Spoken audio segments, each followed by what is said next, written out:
Hello students, welcome back to my channel. So in the video 10th standard Tamil second midterm exam கான top most important questions தான் பார்க்க போறோம். ரொம்ப முக்கியமான important questions. So 50க்கு 50 நீங்க mark கண்டிப்பா எடுக்கணும். ஏனா ரெண்டு யூனிட் தான். அந்த ரெண்டு யூனிட்டை நீங்க ஃபுல்லா படிக்க போறது கூட கிடையாது. நான் சொல்லக்கூடிய important questions மட்டும் படிக்க போறீங்க. 50க்கு 50 எடுக்கலாம். So அதுக்கு என்னென்ன questionsலாம் படிக்கணும், எதெல்லாம் very important அப்படிங்கறத இந்த வீடியோல ஃபுல்லா சொல்றேன். So வீடியோவை ஃபுல்லா பாருங்க 10th student. And அதுக்கு முன்னாடி இந்த வீடியோக்கு மறக்காம தயவு செஞ்சு ஒரு வீடியோக்கு லைக் பண்ணிட்டு சேனலுக்கு நீங்க புதுசா இருந்தீங்க அப்படின்னா மறக்காம சேனலுக்கு சப்ஸ்கிரைப் பண்ணி வச்சுக்கோங்க. Okay, and already second midterm எக்ஸாம்க்கான மாடல் கொஸ்டின் பேப்பர் போட்டுட்டேன். நீங்க யூடியூப்ல போய் 10th second midterm exam question paper கல்வி மீடியம் சர்ச் பண்ணா வரும். இல்ல நம்ம சேனல் லோகோ கிளிக் பண்ணி வீடியோ இருக்கு, செக் பண்ணி பாருங்க. இந்த வீடியோக்கு முந்தின வீடியோ அந்த வீடியோ தான். ஸோ அதை பார்த்துருங்க. ஓகேங்களா, இந்த வீடியோ பார்த்துட்டு ஓகே. இப்போ வாங்க இம்பார்ட்டன்ட் கொஸ்டின் பார்க்கலாம். 6வது யூனிட்ல பார்த்துக்கோங்க. குருவினாவை பொறுத்தவரை இந்திய கட்டடக்கலையின் 3 வகைகள் யாவை? இது உங்களுக்கு செகண்ட் மிட்டம் எக்ஸாம் மட்டும் இல்லாமல் இதுக்கு அடுத்து வரக்கூடிய half yearly revision public exam வரைக்குமே ரொம்ப இம்பார்ட்டன்ட். இந்த கொஸ்டின் 99% பப்ளிக் எக்ஸாம்ல வர சான்ஸ் இருக்கக்கூடிய கொஸ்டின். ஏன்னா ரொம்ப இம்பார்ட்டன்ட். அடுத்து அயர்ந்து எழுந்த பகுபத உறுப்பிலக்கணம் தருகம், இதுவுமே பாத்தீங்க அப்படின்னா not only for second midterm exam, public எக்ஸாமுக்குமே ரொம்ப இம்பார்ட்டன்ட். பாத்துக்கோங்க. அடுத்தது தொடரமைத்து எழுதுங்க. இந்த 4வது கொஸ்டின் இது ஒரு சில தடவை தான் கேட்பாங்க. பட் செகண்ட் மிட்டம் எக்ஸாமுக்கு ரொம்ப இம்பார்ட்டன்ட். பட் பப்ளிக் எக்ஸாம்ல அவ்வளவா கேட்க மாட்டாங்க.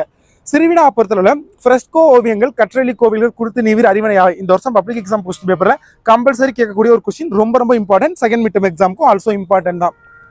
கலை சொல்லாக்கத்திற்கும் அகராதிக்கும் உள்ள வேறுபாடு யாவை? இது வந்து செகண்ட் மிட்டம் எக்ஸாமுக்கு ரொம்ப இம்பார்ட்டன்ட். பப்ளிக் எக்ஸாமுக்கும் இம்பார்ட்டன்ட், பட் நாட் மச், அந்த அளவுக்கு இம்பார்ட்டன்ட் கிடையாது. ஓகே.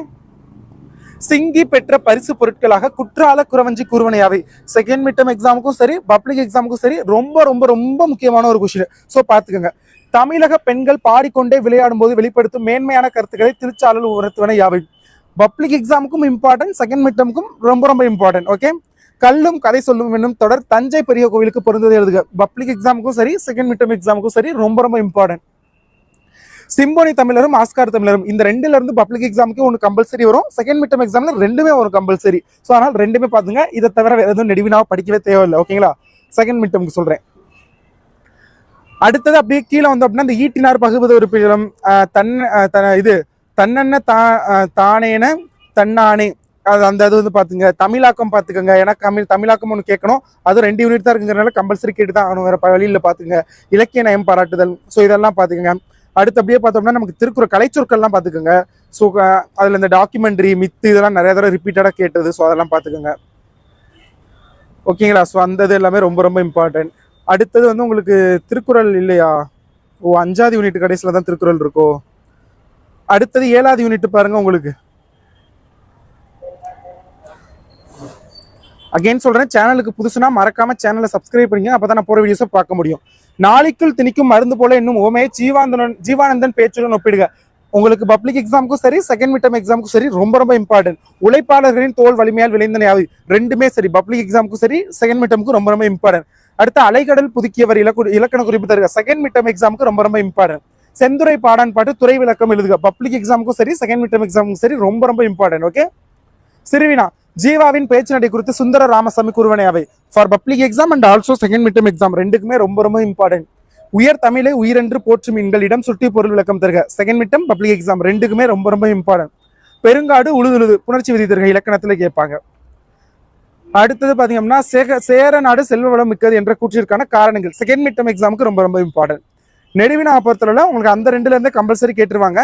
அப்புறம் இந்த பாரதியார் ஒரு புரட்சி கவி செகண்ட் மிட்டம் எக்ஸாமுக்கும் சரி பப்ளிக் எக்ஸாமுக்கு ரொம்ப இம்பார்ட்டன்ட். காற்றில் கலந்த பேராசை பப்ளிக் எக்ஸாமுக்கு ரொம்ப இம்பார்ட்டன்ட். ஸோ இதெல்லாம் நல்லா பார்த்துக்கோங்க. அண்ட் ஆஸ் வெல் அஸ் இல்லை புக்கு பின்னாடி உள்ள கலைச்சொற்கள் டிரான்ஸ்லேஷன் இல்லை நயம் பாராட்டுதல், ஸோ அது எல்லாமே வந்து பார்த்துக்கோங்க. ஸோ இதுதான் உங்களுக்கு செகண்ட் மிட்டமுக்கு இம்பார்ட்டன்ட் கொஸ்டின். இதை படிச்சா 50க்கு 50 எடுக்கலாமானா குருவினா சிறுவினா நெடுவினா இலக்கணத்தில் கேட்கக்கூடிய கொஸ்டின்ஸ் கம்பல்சரி எல்லாம் அட்டென்ட் பண்ணலாம். பட் இந்த ஒன் வேர்டு இதை தாண்டி பிற கொஸ்டின்ஸ் கேட்பாங்க. அதெல்லாம் நீங்க படிக்கணும் அப்படின்னா நீங்க நோட்ஸ்ல உள்ள புக்ல உள்ள ஒன் வேர்டு எல்லாத்தையும் நல்லா படிக்கணும். Book back and book inside. So book back நீங்க படிச்சிருவீங்க. புக் இன்சைட் நான் வாட்ஸ்அப் சேனல்ல PDF ஷேர் பண்றேன். இல்லை டிஸ்கிரிப்ஷன்ல important question and model question பேப்பருக்கான PDF லிங்க் கொடுக்குறேன். டவுன்லோட் பண்ணிக்கோங்க. வாட்ஸ்அப்ல மறக்காம ஜாயின் பண்ணிக்கோங்க. டிஸ்கிரிப்ஷன்ல லிங்க் இருக்கு. Thank you so much for watching this video and keep support students. Bye students.